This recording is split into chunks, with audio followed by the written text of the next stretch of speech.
ini adalah beberapa rangkuman-rangkuman pemikiran yang dilakukan para dewan juri yang ketika saya terlibat. Lah, ya puri juri ini kayak gasut nih, so menang paling bisa perjalanan menjadi juri itu mulai 2004 itu harus hancur cumpang-camping yang sangat mengenaskan. Saya itu sebenarnya pengen diadili tidak dengan cara kayak begitu. Nyapa kok iki menang? Nyapa kok iki kalah? Aku gelem Mas diadili ngono nerang nih. Ning nek wis tak terang nih, kowe sik ngugemi benermu, ya wis. Ketika itu memang yang menjadi pemain seluruhnya itu adalah teman-teman yang ada di Aglar. Terus akhirnya itu dijadikan rujukan untuk menjatuhkan saya. Nah, tetapi ingat, dalam penilaian itu seorang sodik itu tidak bisa untuk mengangkat dan menjuarakan, itu tidak bisa.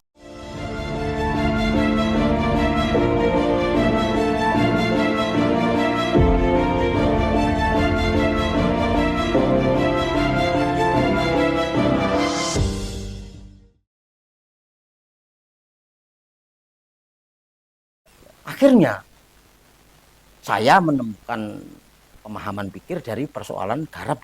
Tapi terus opo nih? Oh, konco-konco iki atau teman-teman ini yang paling perlu disadarkan adalah pemahaman terhadap karakter-karakter yang ada di dalam peran reog itu. Nah, ini mereka harus paham sejauh mana dia akan menggarap ragam geraknya, problematika di dalam alurnya. Ketika dia memahami tentang karakter, alur cerita, pasti dia akan suatu ketika menemukan ide-ide garap yang berpijak dari pemahaman karakter itu. Ya. Kan gitu. Akhirnya saya membuat satu makalah pikir yang saya beri judul Sinkronisasi Watak dan Karakter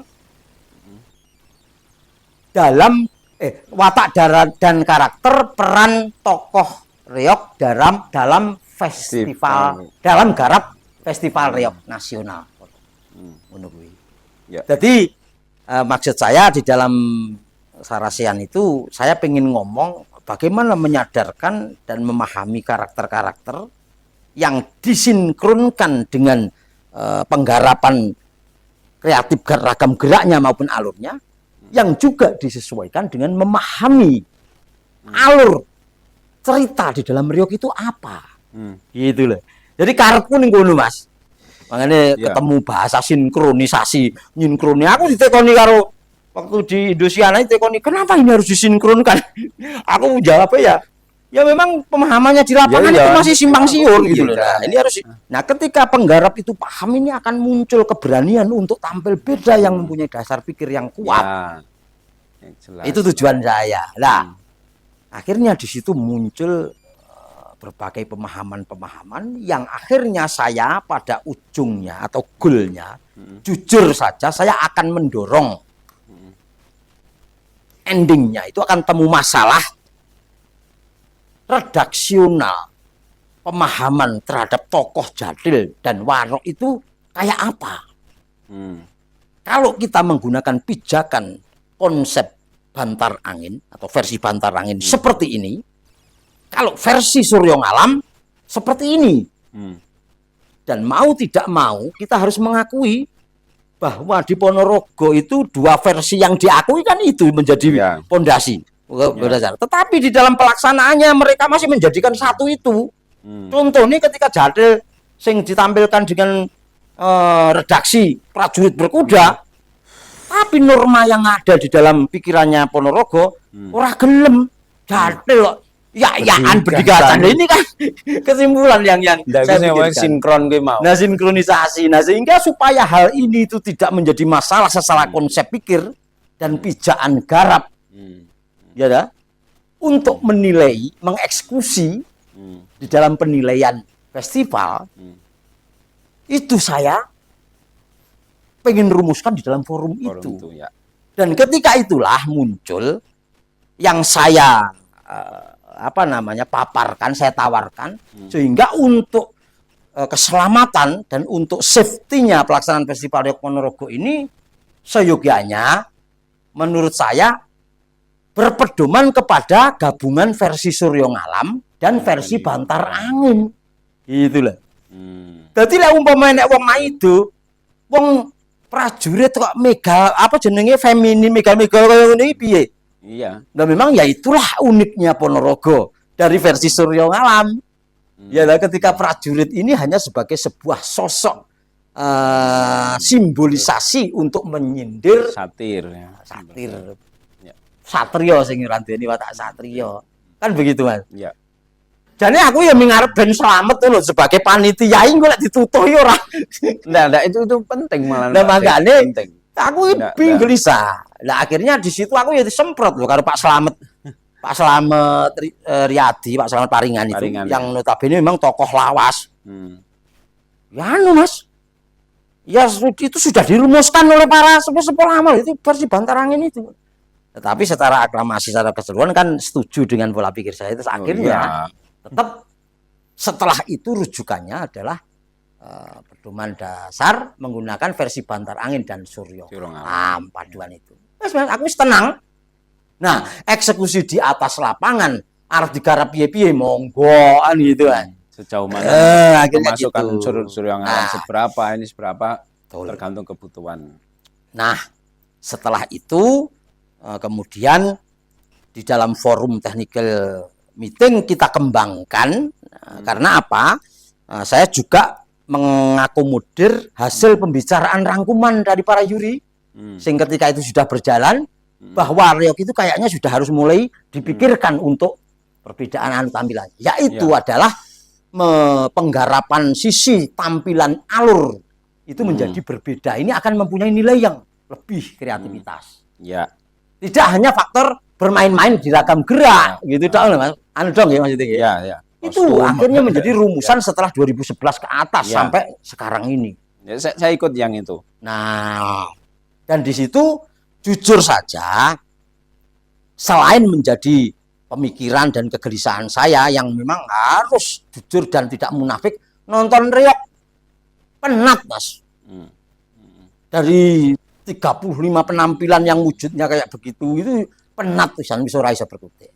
Nah, setelah ada itulah kita umumkan di technical meeting maupun informasi secara misal terlepas teman-teman kapan loh ciloko orang rekamane. Tapi waktu itu kita sosialisasikan jauh-jauh hari dan yayasan kadang-kadang malah ngomong tentang technical meeting kira-kira 5 bulan sebelumnya kan pernah tak? Itu adalah jangkauan-jangkauan yang saya gulirkan melalui Pak Budi Satrio melalui media online itu kita lakukan dalam rangka memberi kesempatan ruang waktu untuk menggarap itu lebih luas sesuai dengan juknis yang dikehendaki kan gitu. Nah itu jelas sehingga ketika itu muncullah pada tahun 2011 dan seterusnya seingat saya mulai dari teknis garap dan sistem penilaian itu tinggalannya Mas Riyadi sistem skor yaitu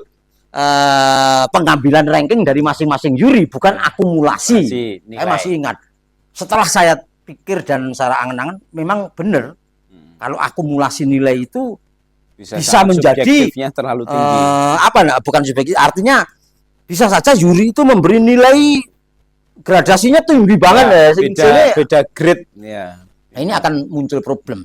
Tetapi nek sadure kaya ngopo ranking sijine kan ya tetap sing wilang. Sehingga nilai akumulasi itu tidak ada pengaruh. Iya. Kan jadi memang dari 5 juri ini benar-benar fix ini benar-benar yang terbaik kan gitu maksudnya.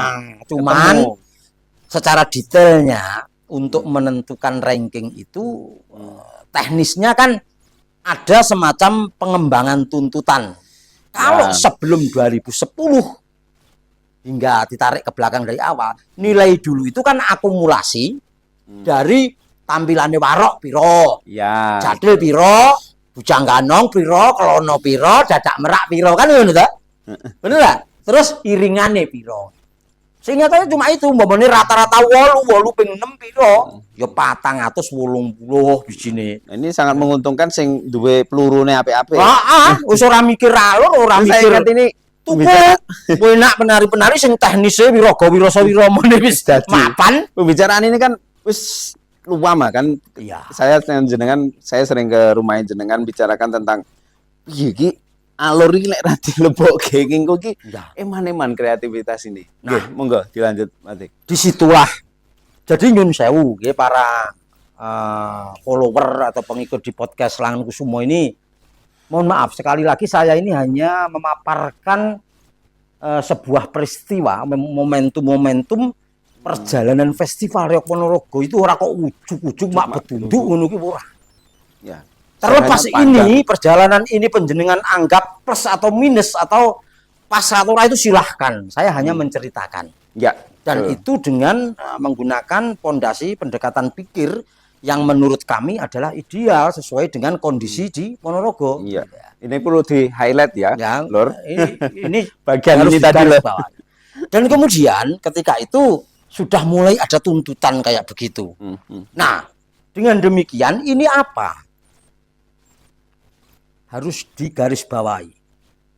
Tuntutan peningkatan penilaian ini diberikan untuk memberikan penghargaan kepada koreografer. Di mana bahwa tingkat kesulitan garap reog kuwi adalah ketika menyusun daripada tampilan warok, jatil, bujang ganong, klono, kemudian dadak merak menjadi satu rangkaian yang bersambung secara indah, secara ditonton penak. Dengan menceritakan tentang cerita reog piye, walaupun dengan tampilan yang berbeda-beda. Kan begitu toh? Gitu. Sehingga dimulainya metune ora kudu warok sik, umpamanya gitu. Ya. Iso dengan begitu tampilan 1, 2, 3 sampai peserta yang ke-30 itu bisa berwarna-warni. Ya. Tetapi dengan pemahaman, analisis dan pengamatan yang menggunakan dasar ilmu seni pertunjukan, ilmu seni tari dan pertunjukan, mungguwe alur itu diterima atau dibaca, dinikmati itu enak untuk ditonton. Dan alur dramatik. Nah, dramatik dan mungguh kan gitu ya, Mas. Mungguh. Ya, Nah, ini yang menjadi pijakan dan harus diakui, tolong para penggarap. Kan di situ sulitnya. Untuk membuat satu kreativitas yang beda dan orang yang cukur beda ya, tapi apik, penak, dinikmati. Ini kan begitu. Seandainya tidak ada pergerakan pemikiran kita, saya, teman-teman diskusi juri waktu yang juga Mas Dedi ini terlibat, mungkin festival reog ora iso dadi kaya ngene iki nek biyen. Ya seminggu ngurut ngono kuwi mau tari lomba tari ngremo, ya kuwi mau seperti itu terus gitu. Kan ngono Mas ya? Iya. Nah, inilah yang terjadi teman-teman. Terus akhirnya penilaiannya setelah tadi itu akumulasi awalnya itu menjadi peningkatan akumulasi tetap warok, jatil, bujang ganong, dadak merak itu nilainya berapa? Di mana bahwa penilaian itu dari terendah 60 sampai 95. Tetapi menggunakan satuan, umpamanya warok. Tapi kabeh maksimal. Oleh di sini maling pol ngono 95 boleh. Ya Mas ya. Tapi ya tergantung para juri. Eneng sing juri itu menilai warok, menilai baik warok atau tampilan kesenian atau garap itu ya maksimal DE ming 90 itu ya ada. Enek mungkin sing ukuran iki ya rada larang. Grade-nya beda-beda. 87 gitu. Iya. Nek aku ki murah, tapi murah ora kok ngawur. Aku sempat menilai Grade-nya tampilan tinggi, itu ya. tertinggi itu sampai 94. Ya. Itu bener. Tetapi yo ora bledru yang Ya. di bawahnya ya 92 begitu. Iya. Nah, ini Konsistensinya itu kan. nah itu semua yang paling penting. Nah, kemudian pada garap alur ketika itu kemudian nama sisi kita teruskan itu dikalikan 3.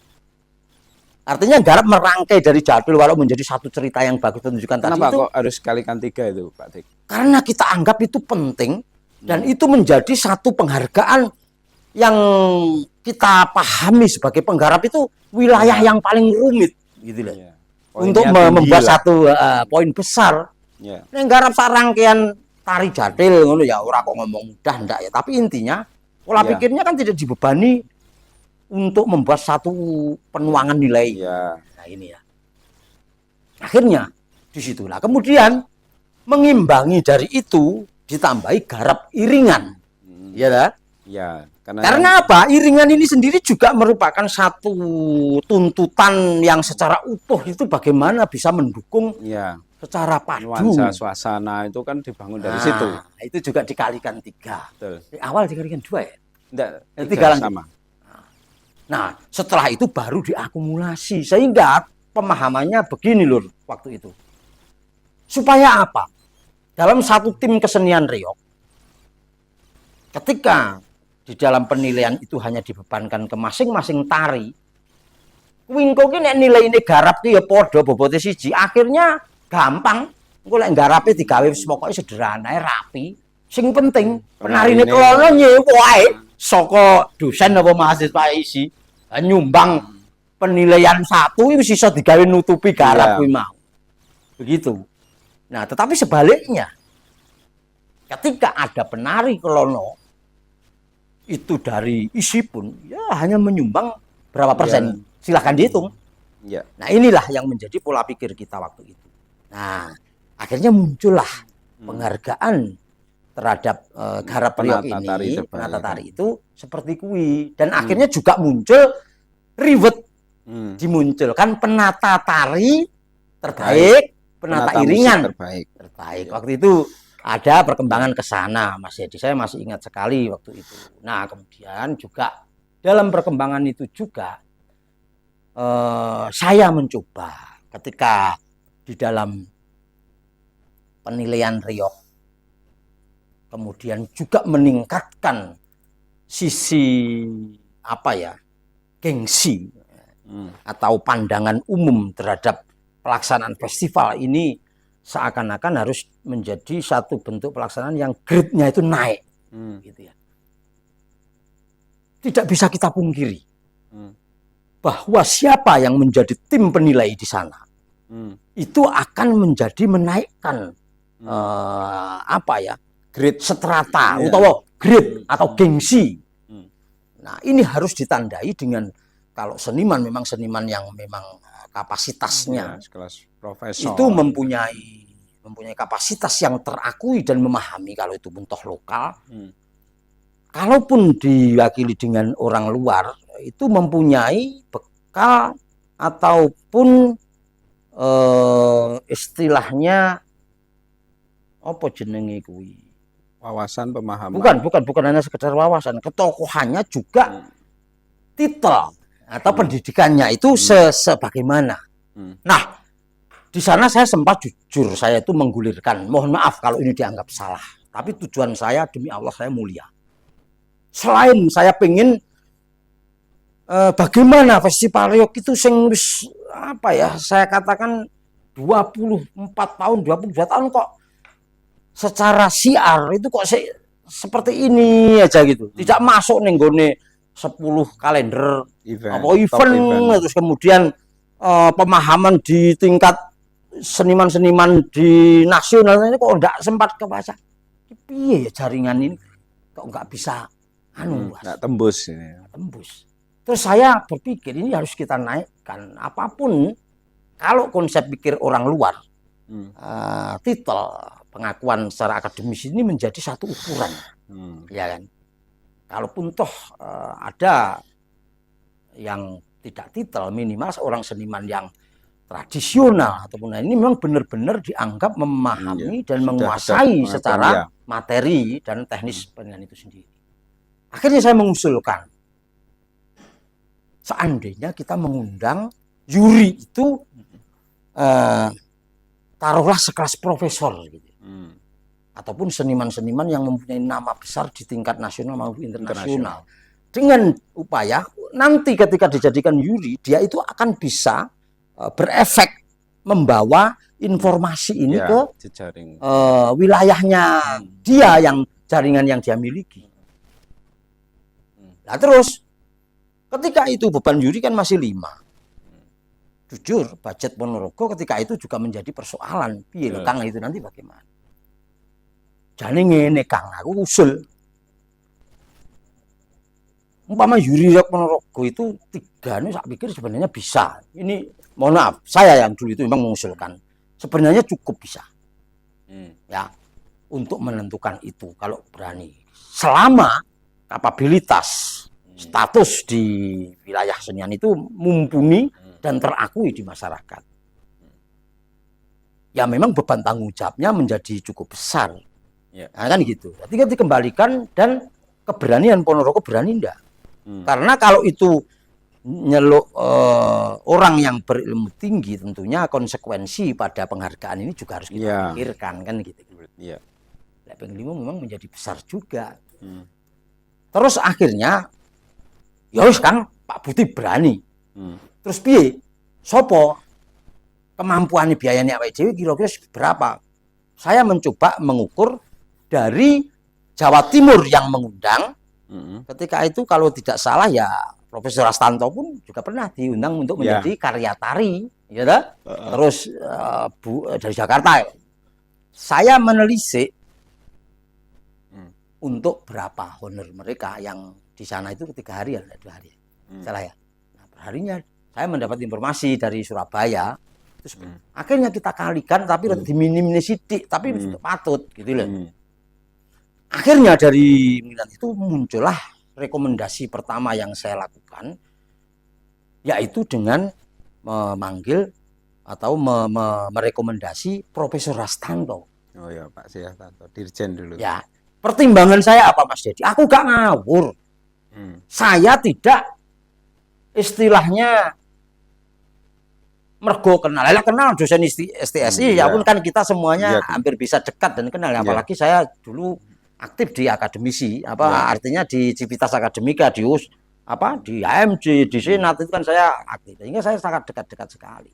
Tetapi sebanyak dosen S2, ya rektor, ketua ataupun senior yang ada, masing-masing itu kan juga mempunyai spesifikasi, mempunyai wilayah keahlian, mempunyai kapabilitas yang dia tekuni, masing-masing punya kelebihan. Tetapi yang pas dengan Rio, itu kan juga tak pikir Mas, gak ngawur gitu loh. Hanya gaco nganggo loh Mas. Nyun sewu loh ini. Ini demi Allah. Itu saya berpikir sampai ke sana.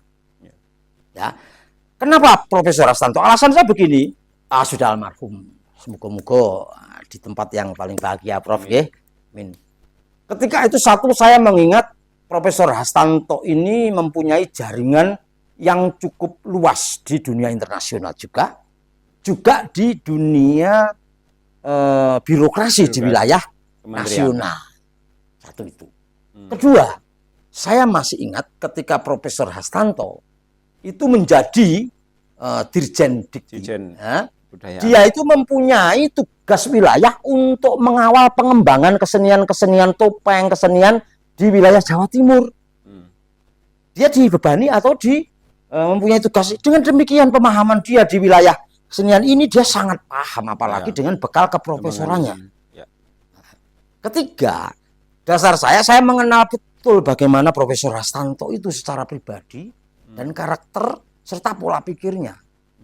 Sangat-sangat akademis dan sangat-sangat betul luas cakrawala berpikirnya. Gimana? Ya. Padahal di sana dosen-dosen besar kita juga punya banyak. Nah itulah yang mendasari saya. Kemudian muncul ide untuk mendatangkan almarhum Mas Dedi Lutan. Ya. Tetapi delalah urung kelakon beliau wafat dulu. Terus akhirnya memenuhi unek-unek yang notabene kapabilitas dan pengalaman serta ketokohan namanya itu juga ya wis ora kalah lah. Kita memanggil untuk Bu Eli Lutan itu pernah kita tugaskan ke sana. Ya, 2013. Ya, ini hanya untuk sebagai regulasi untuk membawa derajat Ponorogo ini bisa terangkat secara eksistensi. Di sisi lain, ide Bu Eli Lutan ini untuk mengawal, untuk istilahnya menjadi wakil sekali-sekali Jakarta sing sering konflik kadang-kadang. Ini enak sing ngomong gitu. Nanti kalau dapat silahkan tanya Bu Elian begitu. Ya. Nah, dari Jawa Timur ketika itu setelah 3 ini kita macet Mas, terbatas. Tinggal saya ini harus ada dari Ponorogo itu satu yang memangku untuk mengawal tentang Ponorogo, tentang Riok. Spirit Ponorogonya. Ini harus ada. Tidak boleh semuanya dari luar, karena apapun bahwa pemahaman tentang lokal jenius Ponorogo, tentang nilai itu ya tadi masuk di dalam pemahaman lokal jenius tadi. Ini harus orang Ponorogo yang betul-betul mengalami itu. Di sisi lain memang harus memang dibekali sih, minimal itu harus dibekali, kalau tidak pengalaman, pemahaman di wilayah akademisi secara teori itu yang betul-betul bisa dibilang ilmiah ya, logis ataupun sistematis. Ini wajib begitu. Atau kalau memang mungkin itu harus dia mempunyai pemahaman tentang ilmu pengetahuan kesenian itu betul-betul mendalam, walaupun tidak harus di akademisi yang tinggi gitu ya. Nah, disitulah saya, karena waktu itu mengawal dan juga dipercaya terus-menerus untuk nggawang sampai membuat pola-pola juklak juknis. Itu yayasan itu sudah tidak mau bergeming. Ketika saya bisa, ya saya ini wajib. Dan lahir batin ya Lur ya, semuanya saja ini pengakuan jujur saya. Saya ini sebenarnya juga sungkan. Demi Tuhan, saya sungkan. Kok aku terus, itu ada dalam diri saya kekhawatiran. Gitu ya. Tetapi ketika saya ini dipaksakan dan dipercaya oleh para sesepuh waktu itu yang tahu tentang bagaimana pribadi saya setiap harinya, bukan setiap harinya ya, dalam setiap kegiatan berkesenian, itu kan selalu tahu semuanya orang-orang yayasan. Baik dalam bagaimana pola pikir saya di kesenian, bagaimana saya ketika Yuri di dalam mengeksekusi dan di dalam itu kan tahu persis Pak Budi Satrio dan sesepuh di yayasan. Aku akhirnya nggak bisa menolak. Terus kemudian alhamdulillah panjenengan lulus, mulai kembali ke Ponorogo, muncul lagi itu, terus diawali di Riok Mini, kemudian muncul di nasional ketika saya mempunyai beban nggarap pembukaan penutupan. Terus panjenengan 2008 saya masih ingat, panjenengan dijadikan juri itu minimal. Waktu itu panjenengan sudah menjadi akademisi isi, apalagi sudah 2008 itu sudah ya, S2-nya sudah ya? Belum, baru jalan. Belum, betul. Nah, baru berjalan. Nah, ketika itu panjenengan sudah dijadikan, walaupun awal-awal itu mungkin tidak aja Mas Dedi, saya pun pada awal itu rodo enek gagape sedikit ketika rentan waktu sistem perjurian Riok itu 5 hari, membandingkan itu kan jujur ya ada sedikit, tapi semuanya itu panjenengan tidak terlalu ketinggalan yang jauh. Saya masih ingat ngawal Mas, orang-orang yang terjun di dalam perjurian Riok itu eneng sing nundang palang karena ya sistem yang 5 hari itu tadi, membandingkan itu pomor di detailnya orang ada itu. Dan saya menjadi saksi. Disitulah akhirnya sebenarnya aku lagi ini keronto-ronto saja nih. Mohon maaf loh. Aku disumpah dengan cara apa, saya itu ada panggilan moral, panggilan hati dari dalam hati saya yang paling dalam. Tapi piye caranya aku ngomong kepada masyarakat secara umum bahwa saya mengemban tugas menjadi juri, mengawal festival itu lahir batin mengedepankan sisi profesionalitas, sisi objektivitas, dan sisi bagaimana untuk menempatkan kesenian Riok ini menjadi tugas penting yang harus saya pikul dengan kejujuran dan ketulusan hati saya. Piye Mas caranya nek ngomong? Kan sulit lah. Hanya orang-orang terdekat yang tahu pemikiran saya, yang menjadi saksi saya ketika saya mengemban tugas perjurian kala itu. Dan akhirnya apa yang saya khawatirkan, perjalanan menjadi juri itu mulai 2004 itu harus hancur compang-camping yang sangat mengenaskan. Nah ini bingung itu, saya diadili dengan sebuah tokoan yang cukup sulit untuk dipecahkan ketika itu. Saya bisa dibilang diadili tanpa diberi ruang kesempatan untuk menjelaskan dan membela diri saya. Ketika suasana itu terjadi, itu saya dihadapkan kepada antara kepentingan norma yang harus dijaga yayasan kepada bupati terpilih yang baru untuk tidak boleh menyangkal atau menjawab pertanyaan yang diadili di pendopo kala itu 2015 menjadi kelingan. Ada saya di situ. Dan kemudian kala itu yang paling mendasar dan paling sangat berimbas ke masyarakat secara nasional. Pemahaman itu dikeluarkan oleh sesepuh yang notabene pola pikirnya itu sudah dipengaruhi oleh sebuah kekuatan kelompok yang menempatkan sisi Festival Riok ini untuk sebuah kepentingan. Ya kepentingan kelompoknya saya nggak usah menyebutkan. Yang mengharapkan harus selalu menempati pada posisi yang teratas. Ya sah-sah saja, tetapi di dalam kepentingan yang lain untuk sebuah objektivitas dan untuk sebuah kemurnian tentang pelaksanaan festival kan tidak boleh, Mas. Kepentingan semulia apapun harus mengalahkan terhadap bagaimana objektivitas dan profesionalitas jalannya Festival Riok Nasional. Benar enggak? Nah, itulah yang sangat rumit. Dan ketika itu saya sudah tidak bisa berkutik apa-apa karena situasi itu diambil kesimpulan penilaiannya itu dengan mengkaitkan persoalan yang di lapangan atau sosial kaya Riok mau malian dengan tampilan yang menjadi kejuaraan waktu itu, di mana secara sistem Festival Riok itu kaya La Liga Spanyol kayak. Bener ya? Iya. Ini jujur ya saya. Jadi kan Festival Riok itu kan sebenarnya memang malah menjadi seperti La Liga Spanyol sepak bola. Pelaksanaannya itu di Spanyol. Tapi pemainnya Spanyol itu antara Real Madrid, kemudian Barcelona itu kan dari Portugal, Belanda, Inggris, dari mana-mana boleh. Yang penting goal is goal, kan gitu penentunya. Benar enggak? Nah, lalek kesenian Riok kan bukan goal is goal.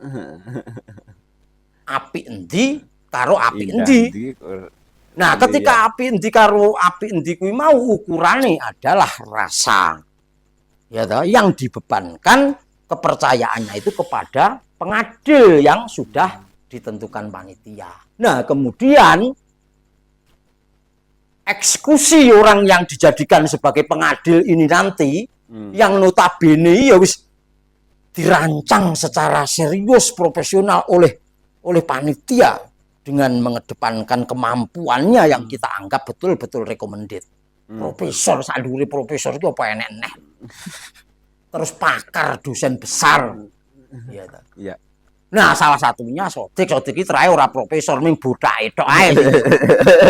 Tetapi paling tidak saya sudah membuktikan tentang perjalanan saya di dalam pengetahuan Riok ini insya Allah kok layak dan sangat logis untuk mungguh ketika saya mendapatkan beban tugas itu.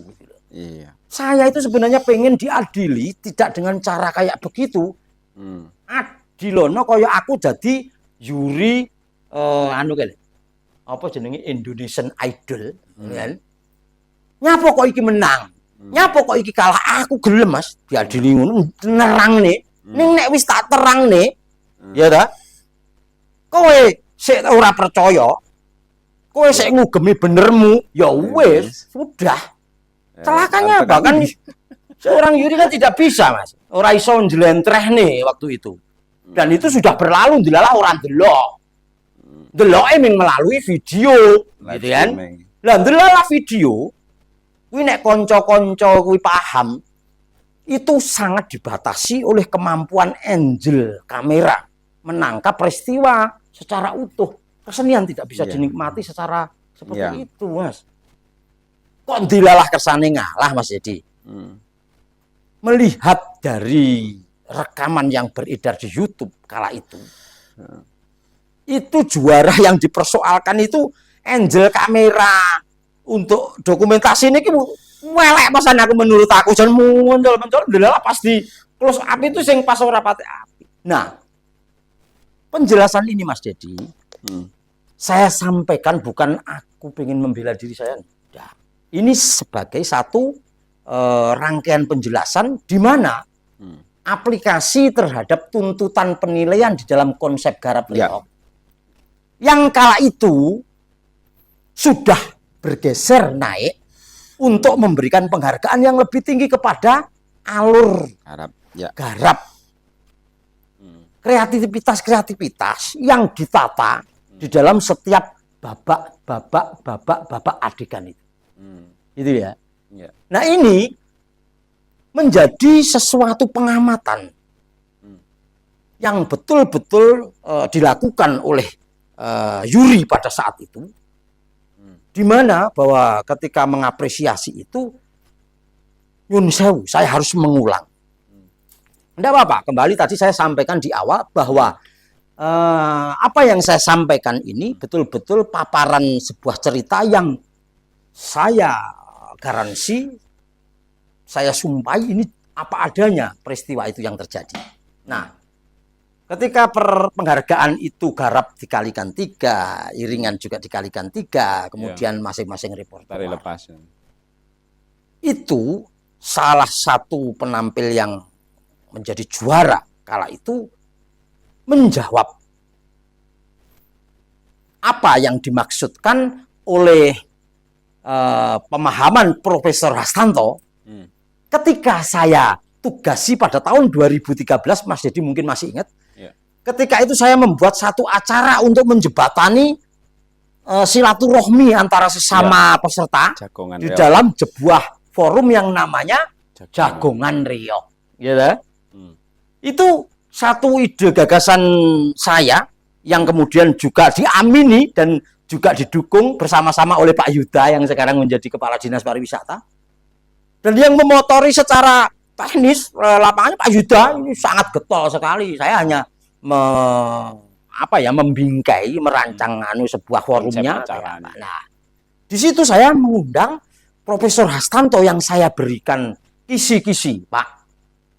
Setelah beliau ini sudah menjadi juri sekitar 2 tahun 2 kali, dan itu yang ketiga. Kemudian berlanjut sampai ke 2015 barang itu.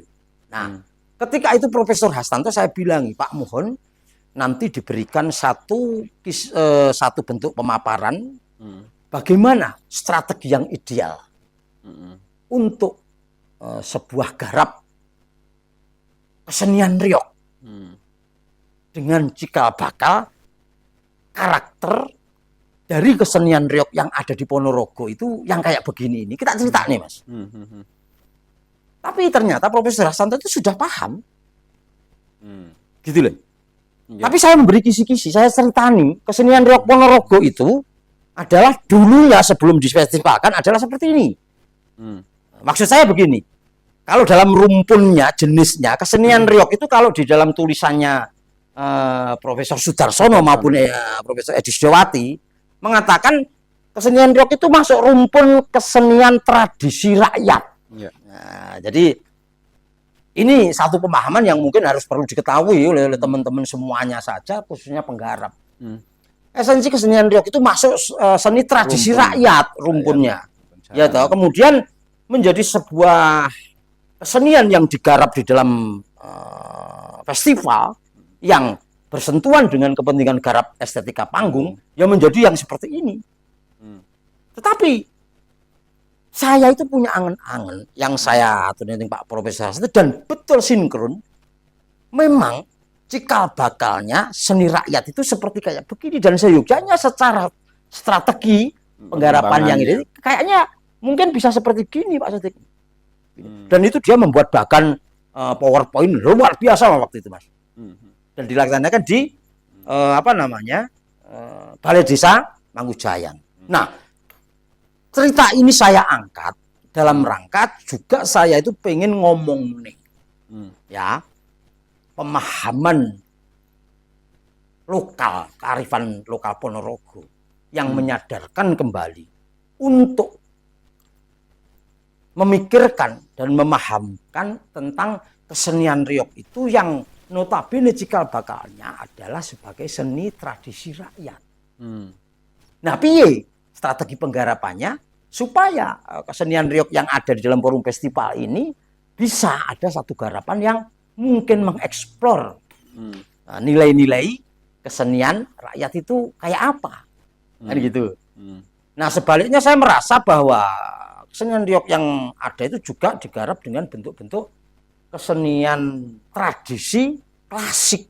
Nah, enek loro tradisi klasik dan tradisi rakyat. Nah, ini jujur saya harus menilai dan harus berani untuk mengatakan pengamatan saya sebagai orang Ponorogo, saya melihat pola yang digarap, yang dikerjakan oleh teman-teman Gajah Menggolo yang notabene dimotori oleh pemikir-pemikir dari isi Surakarta, yang kala itu Mas Agung, Mas Anggono, Mbak Kuin, dan teman-teman yang lain. Kemudian berlanjut sampai ke Unbra yang notabene juga digawangi oleh mereka, yang dilanjutkan oleh Mas Danar, CS, dan notabene bingkai pemikirannya pola-pola yang dari isi Surakarta yang menempatkan garap riok ini, saya menilai itu garap-garap yang model klasik. Artinya Pak, pemahamannya klasik itu menggarap kesenian ini menjadi satu nilai-nilai yang serius gitu. Serius, agung, megah, berwibawa, dan orang menikmatinya itu ya nilai-nilai yang berat, abot ini tadi. Lah terus pertanyaannya kan ini Mas. Lah kuwi apa ora oleh, apa ora apik kan ngono. Ya. Iya ta? Secara visual kita tidak bisa mengatakan itu jelek. Jelek, ya. Dosa, salah. Secara visual, penampilan, pertunjukan, garap-garap Gajah Menggolo, garap-garap Unbra kala itu masih menggunakan konsep garap yang saya anggap berpatokan hanya pada persoalan reog dalam bentuk-bentuk pola urut-urutan tari yang seperti ini. Cuman formasinya dia ada kadang-kadang ganongannya jauncane dianu, cuma seperti itu. Tapi coba menempatkan kreativitas garap di dalam alur, mengubah ketokohan. Kemudian ada semacam alur cerita yang dibolak-balik. Ini jujur, monggo, ini semua menjadi wacana yang menjadi pemahaman pikir, silahkan. Saya siap untuk berdialog ketika apa yang saya sampaikan ini dianggap tidak benar. Yaitu sebatas pengetahuan saya dan pengamatan saya menjadi juri yang sekitar 12 tahun lebih itu. Itu seperti itu. Sehingga ketika ada sebuah tampilan yang mengkreat garapan tari atau festival reog itu menjadi dengan titik tekan garap beda yang menempatkan alur, ya, tatanan pertunjukan ini dari awal sampai akhir ini menjadi berbeda dan bisa dinikmati secara nyaman. Akhirnya itu tidak bisa dihindari, Mas. Dengan apa yang disampaikan oleh Profesor Hastanto pada 2013 tadi. Ya. Tak ulangi pernyataannya beliau ketika habis sidang juri. Nyuwun izin, Prof. Dan Mas Pepeng yang ini mungkin saksi hidup. Ketika sidang itu sudah berhasil, jujur, saya ngomong terserah apapun pertimbangannya. Kala itu karena yang memainkan dari peserta 2015 juara itu adalah anak-anak ataupun anggota murid-murid saya yang ada di Sanggar Seni Aglar, yang notabene secara sistem di festival itu sah boleh saja untuk nompo job tanggapan mewakili garapan dari luar daerah. Itu tidak apa-apa hukum, dan itu sudah kita lakukan mulai tahun-tahun sebelumnya. Waktu itu juara 4, juara 3, bahkan pada 2008 mewakili kecamatan kota. Waktu itu saya tidak menjadi juri, jurinya sampean aja, itu dapat juara 1 murni juga.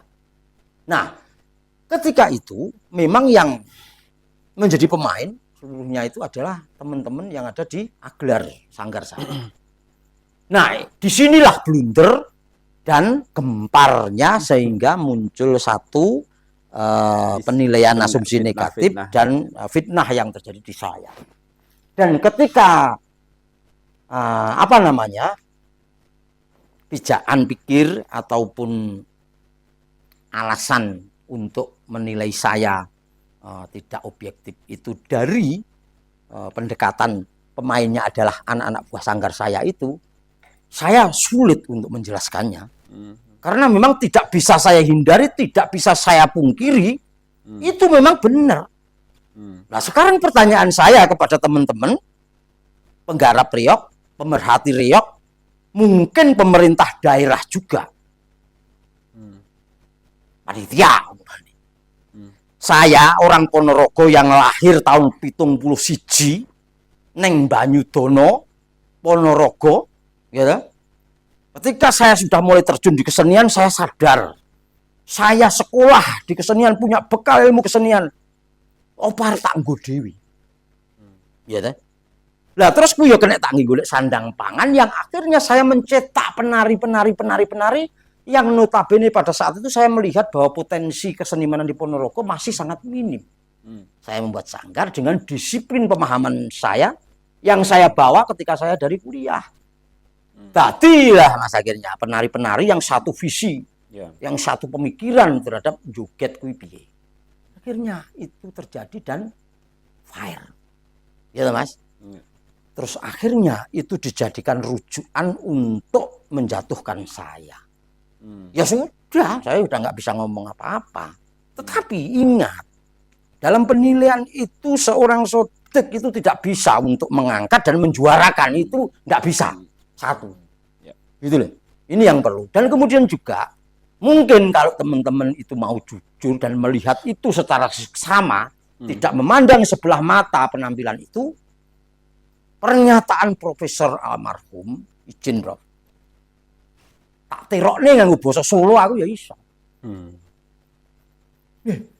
Maksudnya, niki lala panjenengan pripun iki? Malah jenengan tidak malah kudune jenengan loh. Tapi ya walaupun ini sudah jelas loh ya secara objektif dengan menggunakan skor ini juaranya adalah itu. Lah panjenengan malah ndak mas aku malah dadi mikir loh mas ini. Jadi, itu demi Allah. Nah terus saya mau bilang apa? Kalau bagi saya jawab begini sama Pak Pepen. Ya gini Prof. Bagi saya sebenarnya di dalam festival reog itu juara 1, 2 terutama 1 dan 2. Kemudian juga 3 pun. Kalau hanya dari sudut pandang tertentu, subjektivitas seseorang, itu semuanya berhak dan bisa kita jadikan juara 1, ya tak? Tinggal narasi kita untuk memberikan dukungan itu yang kayak apa, kan begitu aja. Nah, Prof, saya sempit sedikit sekali sebenarnya jujurnya, tetapi karena ini persoalannya itu adalah skor, di mana harus ada ranking, ya mau tidak mau, terus terang, Prof, saya menjatuhkan ke yang nomor 2 itu menjadi nomor 1. Itu. Nah, tetapi bagi saya, naluri batin saya, sesuai dengan yang Profesor katakan tadi, saya juga setuju. Artinya bahwa kalau keputusan ini tentang yang juara ini, 1 ini adalah, ini ya tidak ada masalah. Sekarang kita kembalikan ke panitia. Saya intinya juara 1 menjadi juara 2, juara 2 menjadi juara 1, intinya saya hormat. Sehingga keputusan objektif dari 3 juri ini bagaimana? Mas Pepeng, dokter di UNESA, salam. Pensiun. Ini saksi. Ini saksi. Dan itu clear. Oke mas. Dan akhirnya itu menjadi juara 1 dengan dalih dasar pemikiran Profesor Santo yang menghargai ribet mengenai bagaimana sebuah seni pertunjukan yang bercikal bakal dari seni rakyat. Reog itu idealnya dikembangkan dengan seperti ini. Artinya apa? Pertunjukan nek nonton tampilanku iki ada satu kreativitas garap alur, tidak tegang, ya. Kemudian menghibur, sederhana menghibur, ya. Banyak ya. Ada pesan-pesan nilai yang simpel, sederhana menghibur, tetapi ada pesan-pesan nilai moral yang ada di sana. Kemudian satu hal yang menonjol, yang tertangkap, itu adalah bagaimana sebuah kreativitas menempatkan sosok Bujang Ganong sebagai patih. Itu berbeda dengan garap-garap posisi Bujang Ganong di dalam garap peserta di kala itu. Apa? Patih Bujang Ganong itu di dalam cerita reog kan patih. Dan menjadi satu tokoh yang menyambung benang merah tentang peristiwa, problematika tentang keinginan Klono Siwandono ngelamar Dewi Songgolang itu, Mas. Ya. Nah, ini belum pernah tersentuh. Dan ketika itu sebenarnya Jakarta yang pernah menyentuh, tetapi simpel cuma sekilas saja Tali Wangke itu, gitu loh. Nah, di sana di dalam terselesaikan gitu misalnya. Iya, nah di situ muncul. Nah, selama ini monggo silahkan dicermati nggih Unbra dan juga mungkin Gajah Menggolo, Mas Agung, Mas Danar, mohon maaf kalau saya salah, silahkan penjenengan tidak setuju. Garap yang dilakukan itu masih berkutat kepada persoalan penataan ragam sing kanon, selang-seling, kemudian ketika Warok Tuas Junjung, Bujang Ganong diuncalne satu. Spektakel. Tetapi bagaimana mengangkat posisi Bujang Ganong ini sebagai tokoh penting, sebagai patih dutaning negara Bantarangin. Di situ terbaca nenggone kreativitas garap juara 1 tahun 2015 itu. Iya. Iya, yang saya masih ingat sekali ya karena teman-teman aja itu ketika Klono Siwandono memerintahkan kepada Bujang Ganong itu, Bujang Ganong gamang betul ada simbolisasi dari wujud garap iringan bebasan rangkai oyot mimang. Nah, ini kan problemnya Bujang Ganong sebagai dutaning negara Bantarangin sing diutus ngelamar Dewi Songgolangit.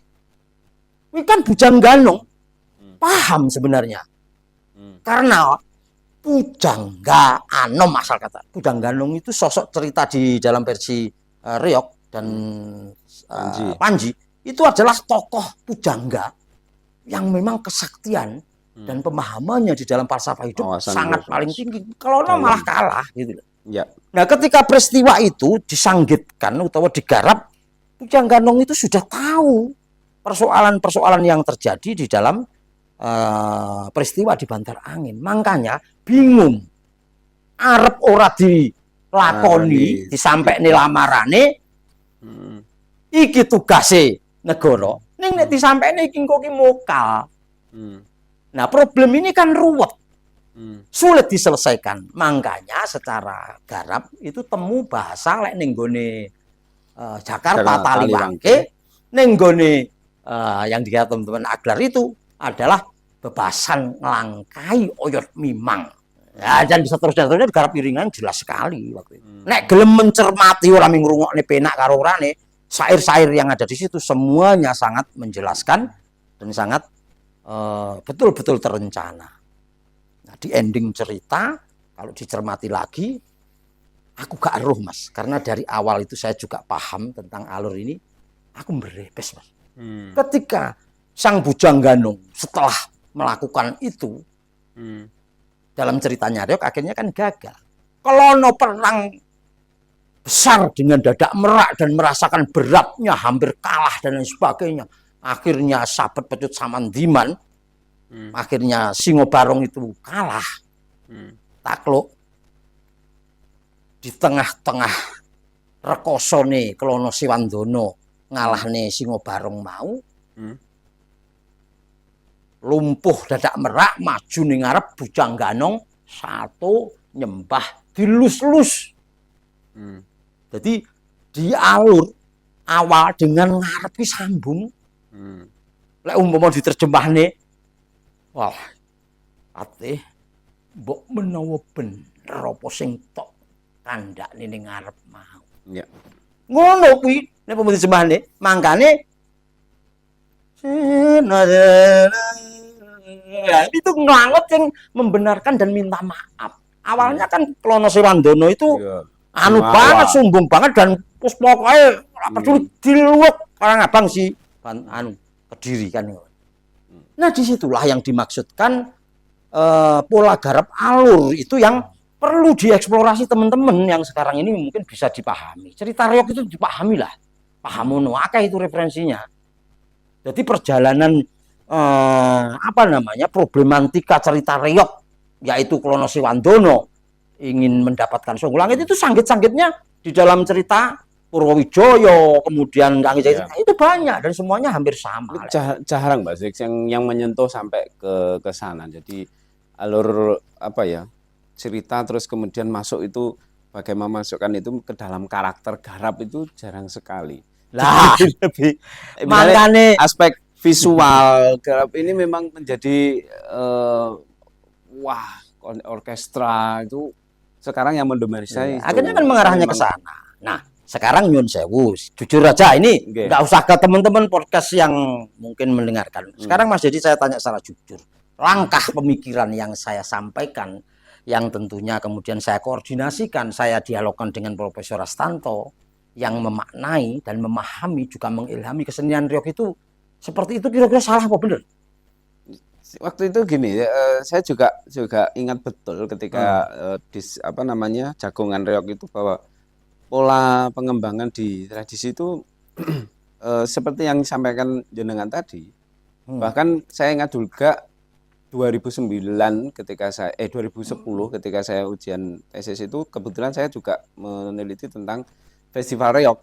Yang mana penguji utama juga Pak Astanto sendiri. Sehingga beliau ini mungkin tidak hanya tahu apa sebatas ini, jadi juga cukup mendalam dari insya Allah dari penelitian saya tentang Festival Reog dari kurun waktu sekian tahun, sehingga saya mencoba godak-gadek ini dengan yang sampean ini, kenapa Pak Astanto? Oh, ternyata juga rentetannya juga panjang gitu beliau Pak Astanto itu.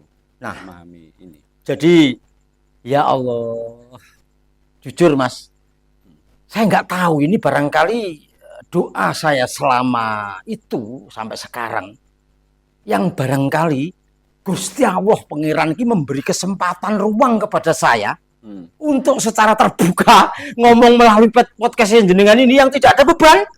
Ya, enggak apa-apa. Ya, tapi lu tenang Mas, aku nggak ada beban dan tidak ada sedikit pun kegentaran saya karena saya ngomong secara lahir batin dan apa adanya. Dan nyatanya itu yang mungkin bisa saya tuangkan dan benar-benar terjadi. Dan tolong ini bagi teman-teman yang sudah mendengar, khususnya para penggerak di Unbra, kemudian juga di Gajah Menggolo ataupun yang lainnya, coba cermati dan pahami sisi-sisi pemahaman konsep pemikiran saya yang tadi itu untuk melangkah di dalam gerakan reog. Nah, tetapi itu sisi positifnya. Ya, tapi itu pun juga memang juga harus diamini, juga harus disepakati, baik dari sisi penyelenggara, dalam hal ini pemerintah daerah Ponorogo, yang tentunya harus disalurkan kepada para dewan juri, gitu loh. Ini penting karena gimana? Kalau ini tidak sinkron dengan pemahaman dewan juri yang ditugasi, ciloko meneh gitu kan? Mana yang dinilai lebih tinggi di saat itu kan gitu. Nah ini tadi loh, aku ngomong gini. Jadi sudah tataran ini yang sudah harus panjang.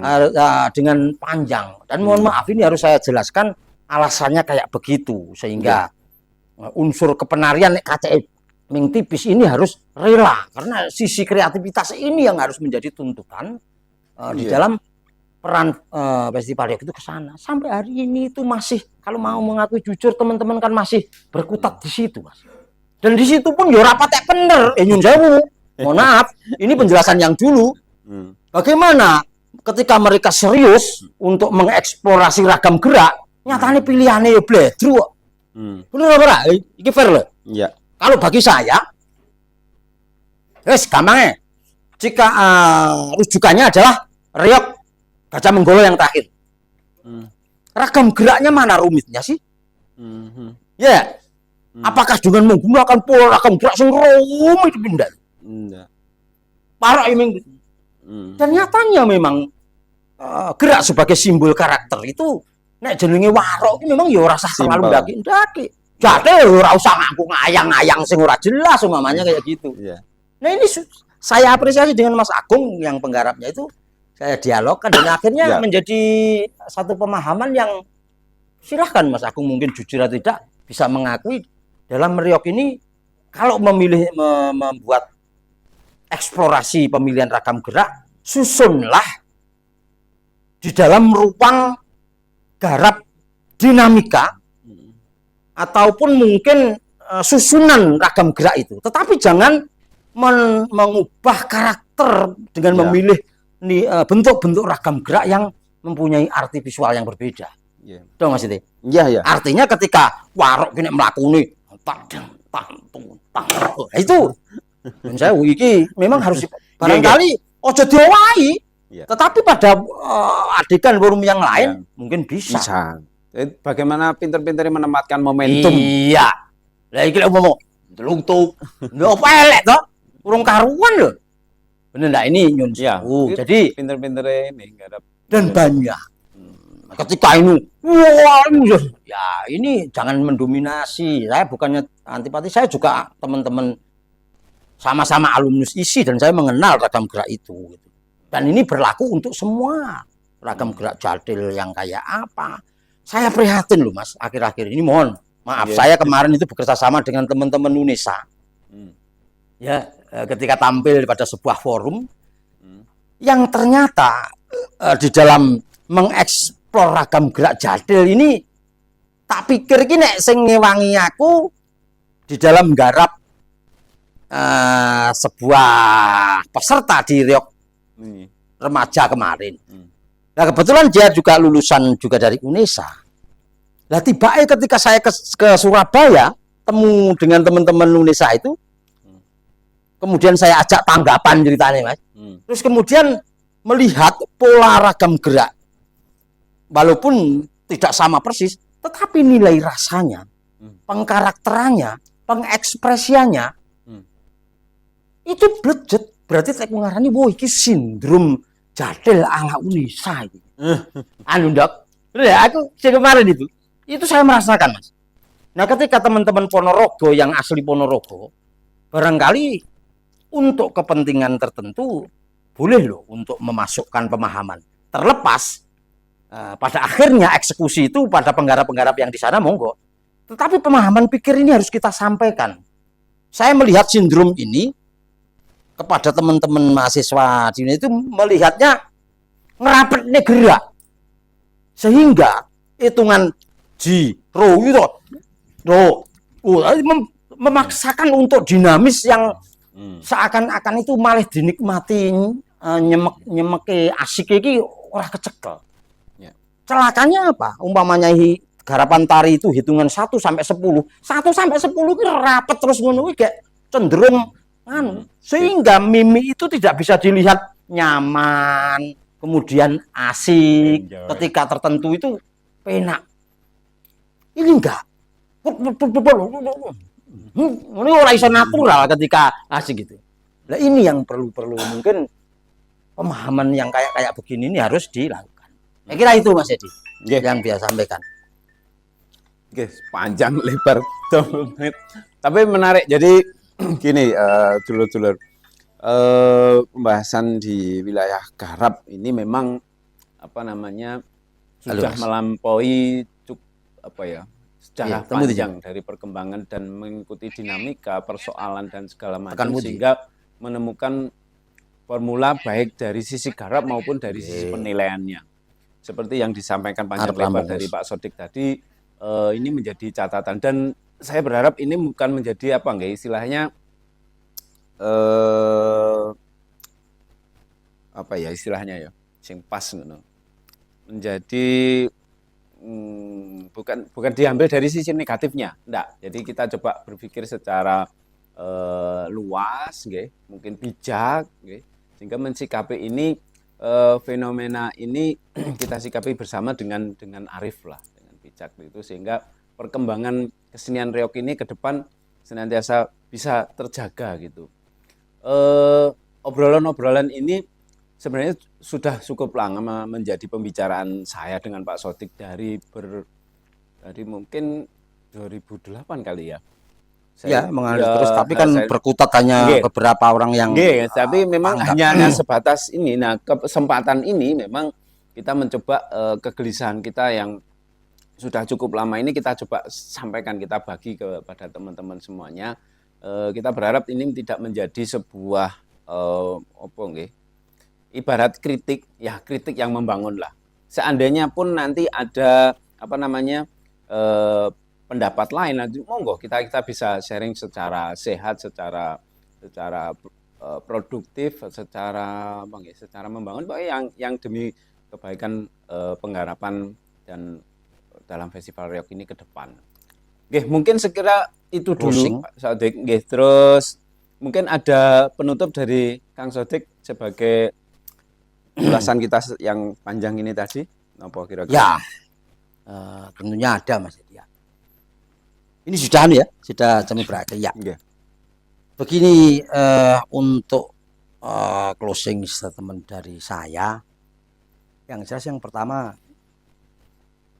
demi Allah secara lahir batin saya sangat bersyukur sekali pada saat ini, jam ini pada kesempatan pengambilan podcast ini, yang tanpa saya sadari menjadi ruang untuk mengeluarkan unek-unek dan juga menyampaikan pola pemikiran saya kepada khalayak umum yang tidak terbatas. Yang barangkali selama ini bisa saja karena tidak mempunyai pemahaman, tidak mengetahui akses pemikiran saya, tidak mengetahui peristiwa yang sebenarnya, akan menjustifikasi saya benar-benar melakukan tindakan yang tidak terpuji, yaitu menerima suap ketika menjadi juri atau disogok juri oleh daerah tertentu sebanyak 800 juta, mobil Innova. Rumahku ya tingkat 3 kira-kira saiki. Fakta dan bukti itu sebenarnya saya pengen mengungkap dan pengen minta keadilan, tetapi piye caranya itu saya bingung karena waktu itu harus berhadapan dengan pola atau norma anggah ungguh orang-orang yang diasan sebagai orang-orang sepuh yang notabene adalah menjadi penerus dan pelaku terhadap tugas pemerintah daerah bupati yang menjadi tugas yang harus dilaksanakan, yang diemban. Sebaliknya ketika ada persoalan seperti itu dan ketika pemerintahan kala itu Pak Ipong, beliau bupati, ini masih baru kali menjabat, setahun belum ada, sehingga warna-warna, suara-suara yang datang silih berganti dari siapapun adalah orang yang pinter dekat, orang yang pinter menyusun kata-kata, orang yang tidak mempunyai, orang yang mengedepankan kemauan kepentingannya aja, sing dilalah iso cedek berkomunikasi dan mempengaruhi pola pikir beliau. Yang kala itu akhirnya juga ikut mendiskreditkan dan kemudian juga mengasumsikan saya salah. Tapi alhamdulillah setelah berjalan 3 tahun beliau mulai paham dan mendapat pencerahan dari berbagai sumber yang tahu tentang Sodik itu bagaimana. Tapi opini dan penjustifikasian terhadap saya ini sudah kadung nyebar ning nasional. Dan itu betul-betul pembunuhan karakter yang tragis peristiwa dalam hidup saya. Tapi sudahlah. Teman-teman para follower di Mangankusumo podcast. Saya sudah cukup lama menjadi juri itu dan akhirnya itu harus ada problem, dan kalau sekarang ini tidak mendapatkan ruang kepercayaan untuk menjadi juri ini, ya sudah, itu mungkin garis hidup ya. Tetapi ya alhamdulillah saya bisa menerangkan kejadiannya seperti itu, sehingga barangkali kalau teman-teman yang masih mempunyai rasa kepercayaan dan juga masih percaya terhadap pribadi seorang Sodik, ya monggo. Itulah yang terjadi yang sebenarnya.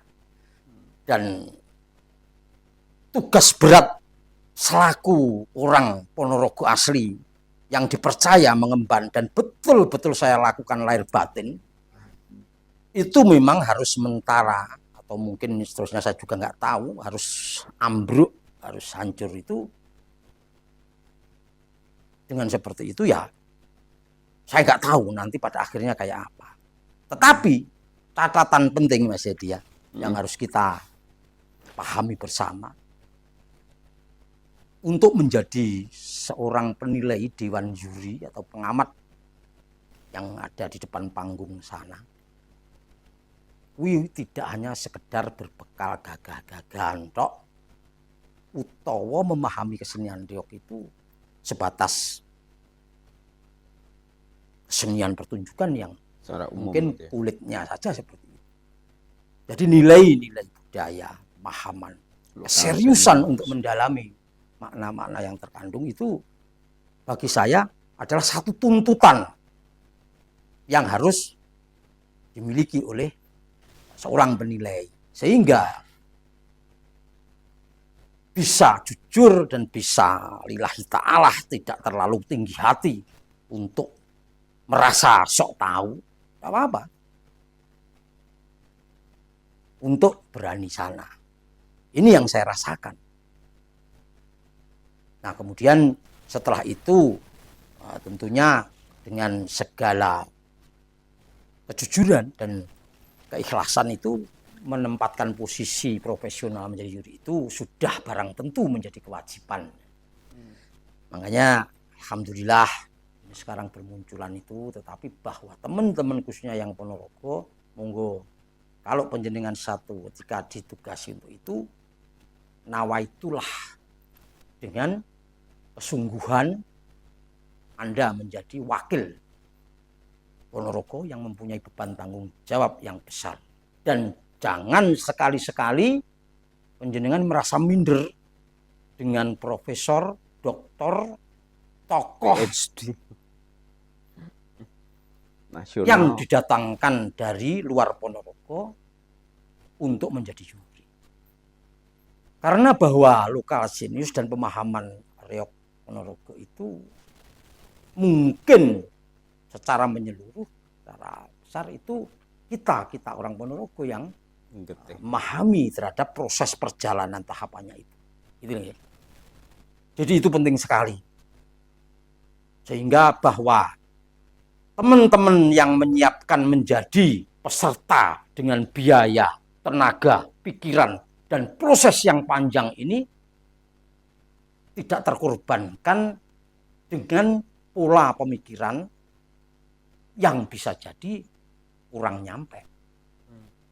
Istilahnya ya. Artinya tidak proporsional untuk bekalnya. Tidak tepat. Dan selama ini syukurlah alhamdulillah kalau masih belum dipercaya atau tidak dipercaya menjadi juri, saya kemarin masih bisa beraktivitas, yaitu menjadi koordinator juri, tetapi tidak mempunyai kewenangan untuk mengeksekusi, tetapi saya mempunyai hak atau mempunyai tugas yang saya terjemahkan sendiri, koordinator juri dari luar kota maupun dari dalam kota Ponorogo. Sebelum tugas menjadi juri itu saya ajak diskusi ataupun sharing,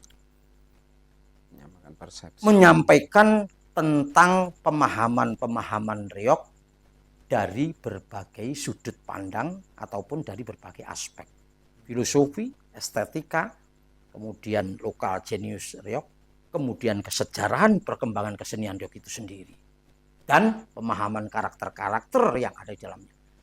Saya awal mula ragu, seakan-akan ini nanti menjadi kesombongan, tapi saya akhirnya tetap bertekad bulat minta pertimbangan, dan alhamdulillah kala itu saya sempat menanyakan kepada profesor, langkah saya ini benar apa tidak. Ternyata profesor itu sangat mendukung. Benar mas, itu malah justru jenengan gini enggak usah merasa disombongkan. Ya atas dasar itulah saya pegang pemahaman ini. Tetapi ya kembali lagi, lur, nek saya ditugasi, nek ora ya wis, kepentingan saya enggak ada udah. Sekarang ini saya konsentrasi di Yayasan Reog, selain juga pegawai pariwisata honorer. Ini tugas mulia yang tanpa dari dadi tukang ngoceh, tukang cerita untuk penelitian-penelitian tentang reog. Dan alhamdulillah teman-teman yang wawancara kemudian ada bimbingan itu mempunyai hasil yang sangat memuaskan. Saya kira itu, dan sekali lagi apa yang saya sampaikan dari awal sampai terakhir tanpa beban, nek eneng sing menyakiti, perasaan panjenengan selaku follower di Yang Langen Kusuma Kusuma Official. Podcast. Saya minta maaf yang sebesar-besarnya, jujur, minta maaf. Tapi saya mempunyai kewajiban untuk bercerita dan menyampaikan pemaparan ini secara jujur dan dari pihak saya selaku yang mengalami. Supaya nanti informasi itu berimbang dan ketika nanti itu sudah seperti ini, keputusan ada di tangan panjenengan semua. Saya kira itu Mas. Jadi sekali lagi saya matur suwun dan mohon maaf apabila saya ada kesan mungkin rada tinggi hati, keminter itu ya. Jangan diartikan itu. Terus suwun. Jadi kula nggih matur suwun Mas Sodik. Nggih, demikian bolo-bolo ngopi sore sobat semuanya. Mungkin bisa mungkin begitu emosional gitu. Saya cukup mengenal sudah lama mengenal Mas Sodik ini, senior saya dari 2001 semenjak beliau lulus sampai beliau lulus saya baru masuk kuliah sampai sekarang, dari sering ngobrol-ngobrol ini. Dan seperti yang disampaikan Mas Sodik tadi, jadi ini menjadi pembelajaran dan mungkin informasi lah yang berimbang untuk kedepannya dan terkait kehidupan kesenian reog ini ke depan. Oke, saya kira itu.